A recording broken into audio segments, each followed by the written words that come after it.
강원특별도민 여러분, 강원특별자치도로 새롭게 출발하는 강원에서 이렇게 최고위원회를 열게 돼서 기쁘게 생각합니다. 그리고 강원도 발전을 위한 특별한 책임감을 느낀다는 말씀드립니다. 이제 강원도는 더 이상 규제로 발목 잡힌 곳이 아닙니다. 첨단 산업의 선도자로 거듭날 수 있도록 지원과 관심을 아끼지 않겠습니다. 문재인 정부 당시에 디지털 헬스케어, 정밀 의료 산업, 액화 수소 산업, 규제 자유 특구 지적을 통해서 첨단 산업 구축을 위해서 노력해 왔습니다. 미래 산업은 꾸준한 투자가 핵심입니다. 우리 민주당이 끝까지 마무리할 수 있도록 지원하겠습니다. 규제 완화가 소수의 이익을 위해서 환경을 파괴하고 다수 주민의 피해를 강요하는 것이어서는 안 됩니다. 어제 주문진 현장 방문 결과 주문진에 폐기물 처리실을 추진한다고 해서 우리 주민들의 걱정이 참 많았습니다. 특히 천혜의 환경을 파괴하고 지역 경제에 타격을 입을 것이라는 걱정이 컸습니다. 이 폐기물 사업의 적합성 그리고 절차와 과정의 적법성에 대해서 당 차원에서 점검해 가겠다는 말씀을 드립니다.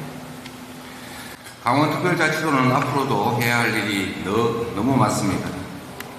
추가 입법 과제와 관련해서 장기적 시각에서 발전 수요를 파악하고 실질적 대안을 마련해 가겠습니다. 올 9월에 세계 산림 엑스포, 내년에 동계 청소년 올림픽도 국회가 충분히 지원을 해서 강원 발전의 디딤돌이 될 수 있게 하겠습니다.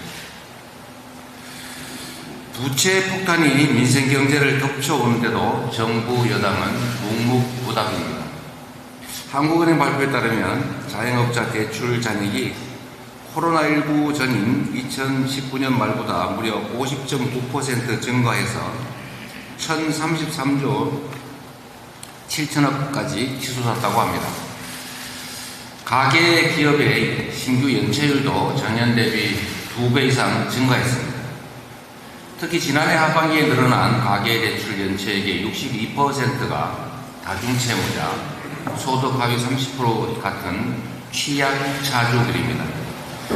청년들의 생활고도 한계 상황에 직면해서 금리 10%라는 파격적인 혜택으로 큰 호응을 얻었던 청년 희망 적금조차도 가입자 4명 중에 1명이 해약을 할 지경입니다. 국가의 적극적 역할 없이는 위기에 처한 국민의 삶을 지킬 수가 없습니다.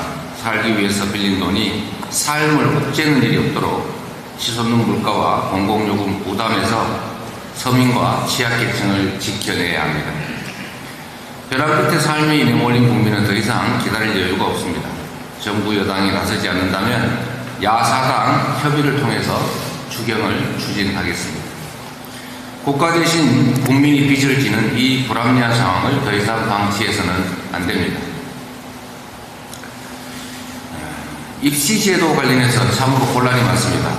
입시제도 변경은 3년 후 시행하는 원칙처럼 주요 교육정책을 바꿀 때는 대비할 수 있는 충분한 시간을 주어야 합니다. 그런데 정부는 5개월밖에 남지 않은 수능을 혼란으로 밀어놓고 있습니다. 그런데 교육 현장을 이렇게 깜깜이로 만드는 것도 모자라서 이번에는 핵심 교육 정책마저 뒤흔들어서 교육 현장의 혼란을 가중시키고 있습니다. 정부가 지난 21일에 공교육 경쟁력 제고 방안이라면서 난데없이 일제고사 부활 그리고 자사고 외고 존치를 들고 나왔습니다. 이는 MB정부 때 대표적 실패 사례로 꼽히는 고교 다양화 정책과 학업 성취도 평가 전수와 소위 일제고사를 이름만 바꾼 것입니다. 고교 서열화를 부추기고 경쟁 압력을 높여서 초등학교부터 학생들을 사교육 현장으로 내몰게 될 것이다 라는 우려가 다시 시작되고 있습니다. 그리고 한편으로 설익은 졸속행정 그리고 엇박자 정책을 가리려고 탄압 정치를 하는 이 악습이 다시 시작되고 있습니다.